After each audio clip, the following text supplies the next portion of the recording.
Forest faithful, take a deep breath. Today we've got 5 absolute bombshells about the Reds, and none of them are light.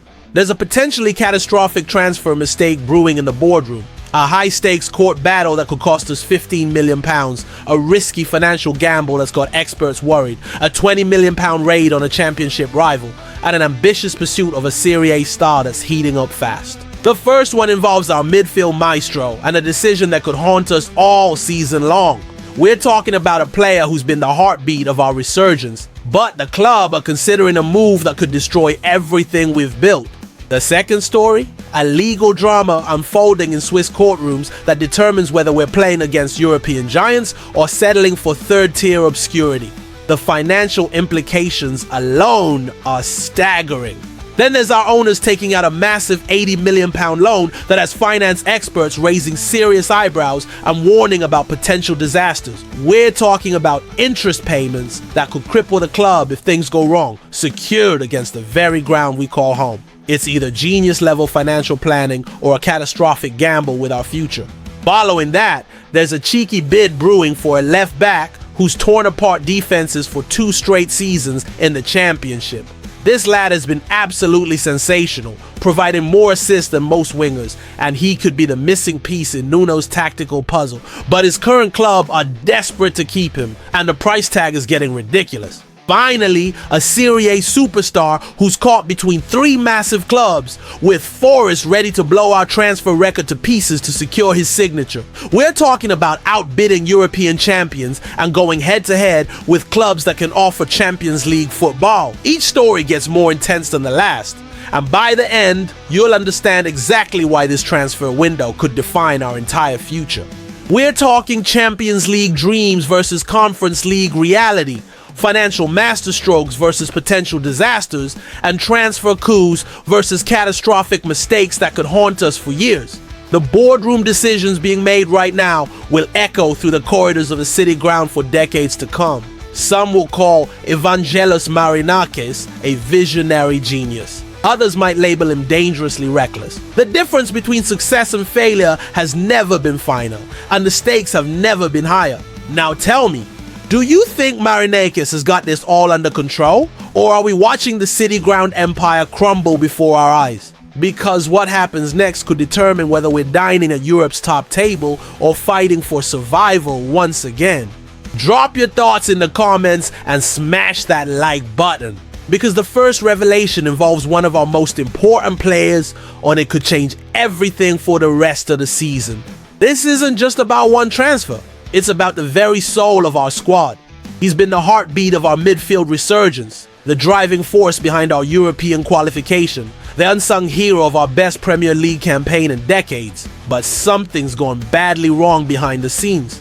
The club are making moves that could haunt us for years to come. Decisions that fly in the face of everything we've learned about squad building. I'm talking about Ibrahim Sangare and the absolutely catastrophic mistake Forest are about to make with him. Here's what's happening, Reds, and I'm telling you right now, this is football madness at its worst. In our desperate, almost obsessive pursuit of Douglas Luiz from Juventus, the club are seriously considering offering Sangare as a make-weight to smooth through the deal. They're willing to sacrifice one of our most important players just to land a Brazilian who might not even want to be here. Let me paint the picture for you, because this story gets more mental the deeper you dig. 6 months ago, this might have seemed reasonable. Sangare was struggling for consistency, looking heavy and sluggish, and fans were genuinely questioning whether he had what it takes to survive in the Premier League. Social media was brutal, match threads were toxic, and there were genuine calls for him to be moved on. But everything changed in those final crucial weeks of last season. When the pressure was at its highest, when European qualification was on the line, when every single point mattered, Sangare stepped up massive. The Ivorian international was absolutely brilliant when it mattered most, driving us toward European qualification with performances that reminded everyone exactly why PSV Eindhoven rated him so highly and why we paid serious money to bring him to the city ground. And now, he's looked fitter, sharper, and more determined than ever during pre-season. We're talking about a player with over 200 Premier League appearances, extensive European experience with one of Holland's biggest clubs, and the physical presence that Nuno's tactical system desperately needs. Sangare has been a rock for us. learning the Premier League's unique demands, adapting to our high-intensity style, and finally showing his true quality when the spotlight was brightest. But here's where it gets absolutely mental, and this is what's keeping me awake at night. Even if Douglas Luiz arrives and hits the ground running, losing Sangare would be like taking one step forward and two massive steps backward. We're about to compete in European football, lads. Potentially the Europa League, if Palace's desperate appeal fails spectacularly. That means Thursday night games across the continent, squad rotation demands, inevitable injuries, and crucial suspensions. We need every single quality player we can get our hand on. The signing of a player who's played over 200 times in the Premier League shouldn't be sniffed at, especially not when he's finally hitting his stride. Sangare brings experience, physicality, defensive skill, and that crucial ability to break up play that complements our more creative players perfectly. Lose him, and we're back to square one in terms of midfield depth.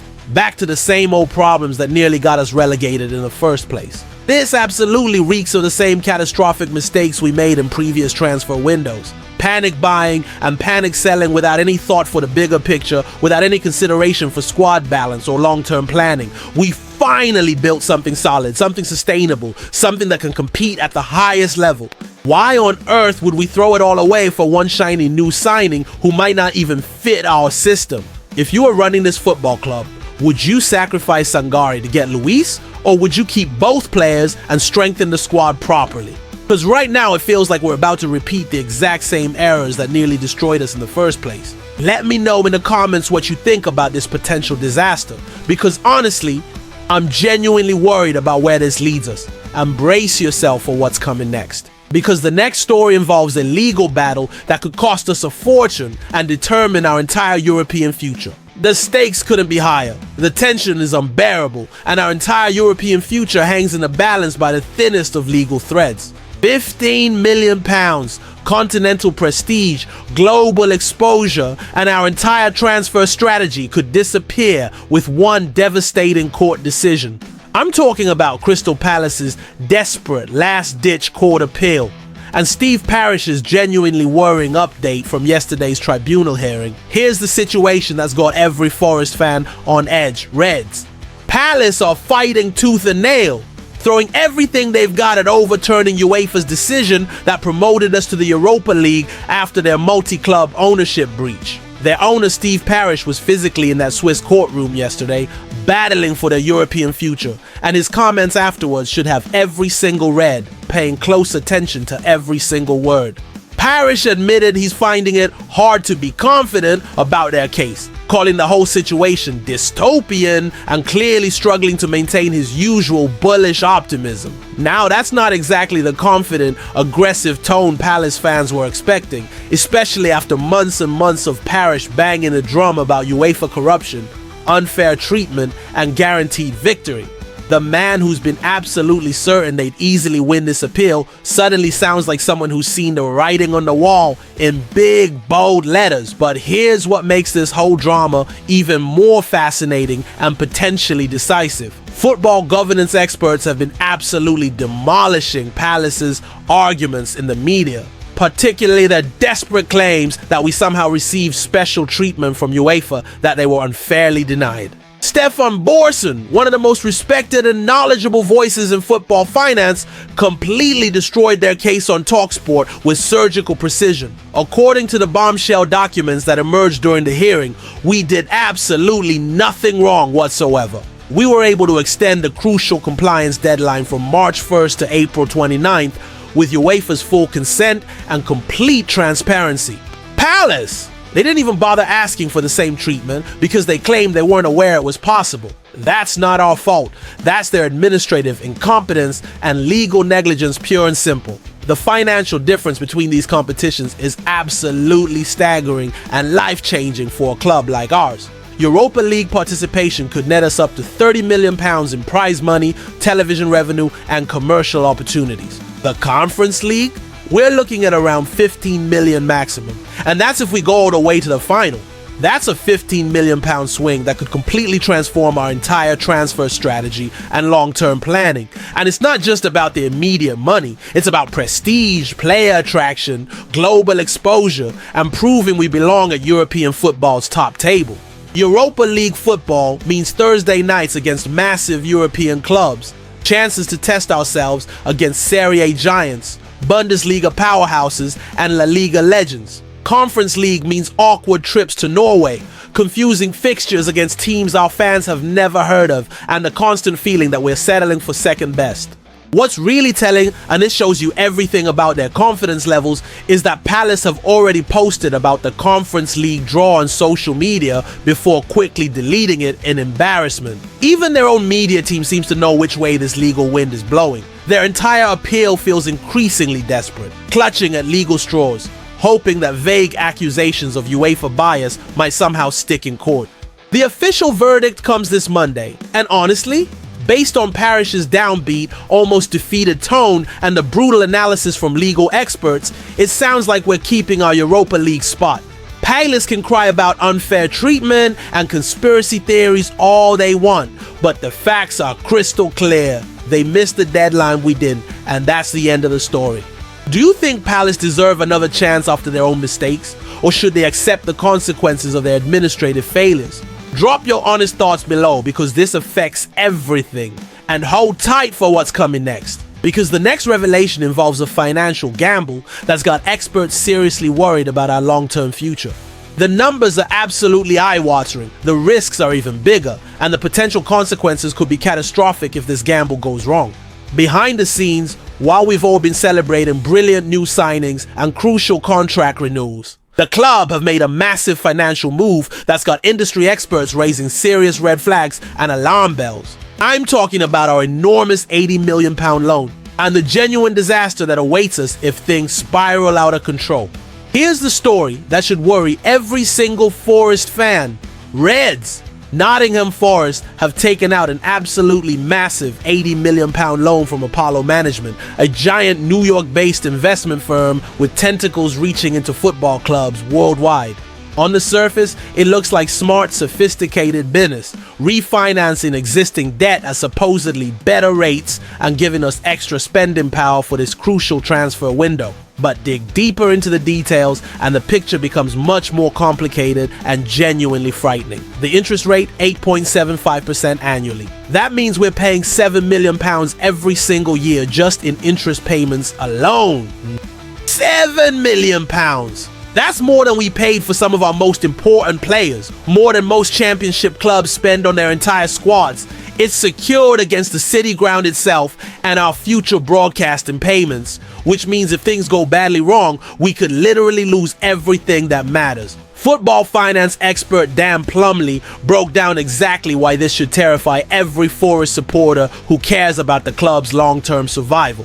In his own words, the massive risk factor kicks in if we have a catastrophic season and get relegated back to the championship. Those £7 million annual interest payments suddenly become a crushing, unbearable burden when your television revenue drops from over $100 million down to around $5 million overnight. Think about this scenario for a moment. We're essentially betting our entire future on staying in the Premier League permanently. One disastrous season, a few crucial injuries to key players, maybe some controversial refereeing decisions that cost us vital points, and we could find ourselves paying Premier League-sized debts with championship-level income. That's a recipe for complete financial meltdown, administration, points deductions, and everything we've worked so hard to build crumbling to dust. But here's the other side of this complex financial coin. Keith Wines, the former Everton CEO who knows a thing or two about football finances, argues this is actually clever strategic financial housekeeping. We're paying off more expensive existing debt and gaining an extra £25 million in financial wiggle room for transfers. The annual interest payments are actually £2 million lower than what we were paying before on our previous arrangements. It's a calculated high-stakes gamble that assumes we'll continue competing at this level consistently, continue attracting decent transfer fees for our developing players, and continue benefiting from those massive Premier League television payments that keep smaller clubs afloat. If we maintain our impressive position in the top half of the table, this loan could fund exactly the kind of ambitious transfers that keep us competitive in European competition. The timing is absolutely crucial here too. We're potentially about to earn £30 million from Europa League participation. Dan Doye just cost us £37 million, and we're chasing Douglas Luiz for another £40 million. Without this controversial loan, those kinds of statement moves would be completely impossible financially. But let's be brutally honest about what's happening here. There's something genuinely unsettling about loading the club with this much dangerous debt just as we're entering completely uncharted territory. European football brings higher expectations, bigger wage bills, more expensive squad players, and increased pressure on every single result throughout the season. Is this the kind of ambitious, visionary financial planning that'll take us to the next level permanently? Or are we mortgaging our entire future for short-term success that might not even materialize? Because if this goes spectacularly wrong, the consequences could be absolutely catastrophic for generations. Let me know what you think about this massive financial gamble in the comments, because honestly, it's keeping me awake at night. And prepare yourself for what's coming next. Because our next targets could solve major problems, but they're going to cost us another absolute fortune. Two absolutely massive moves are brewing in the background, and they show exactly how incredibly ambitious and potentially reckless this transfer window has become. While everyone's obsessing over the Douglas Luiz saga, the club are quietly plotting moves that could completely transform our squad dynamics and tactical flexibility.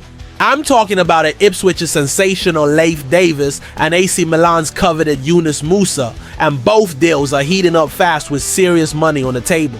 Let's start with Davis, because this story gets more interesting the deeper you dig.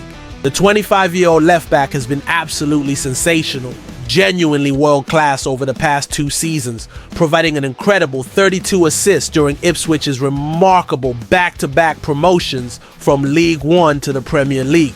32 assists from a defender. That's the kind of attacking threat that modern football demands, the kind of creative output that most wingers would kill for.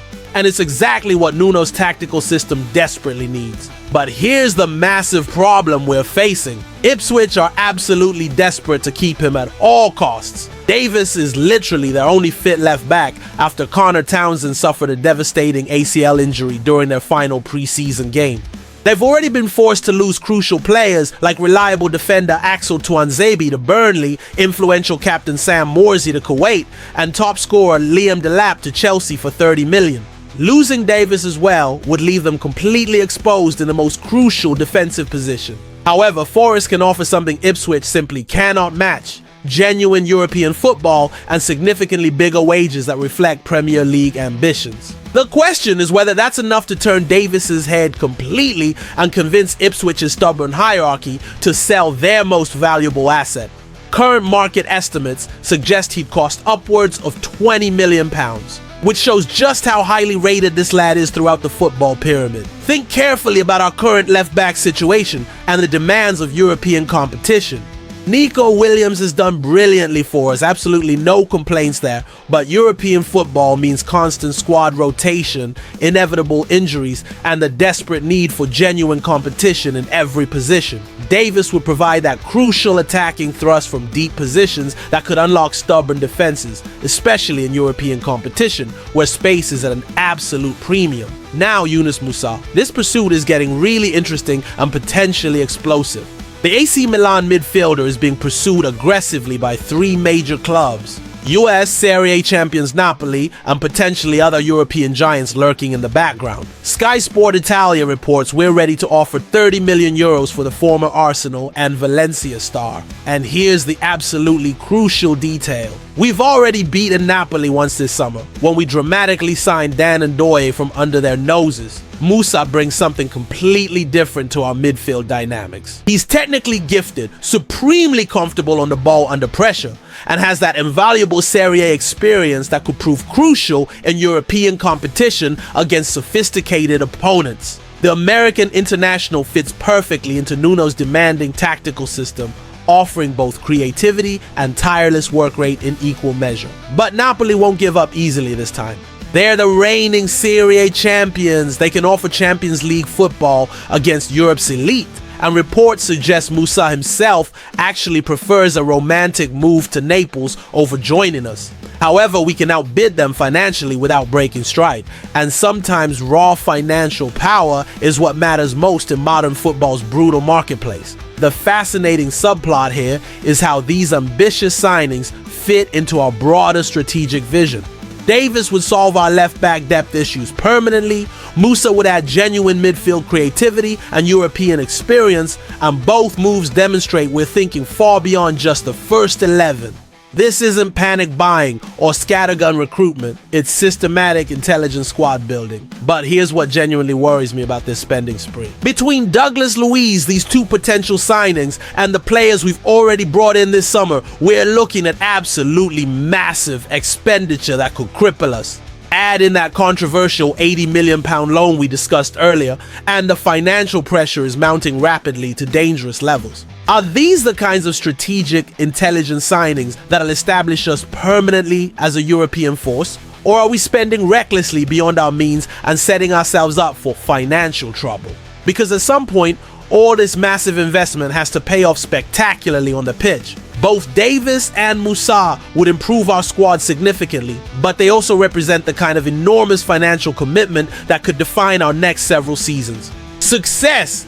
And we're established permanently as a top-half Premier League club with genuine European ambitions. Failure, and we could be looking at a very different, much darker future indeed. What do you think about these two potentially massive signings? Are they worth the enormous money, or should we be more careful with our spending? Drop your thoughts in the comments, smash that like button if you want more content like this, and subscribe for all the latest Forest news. Because next week, we'll be diving deep into whether the Douglas Luiz saga will finally reach its dramatic conclusion.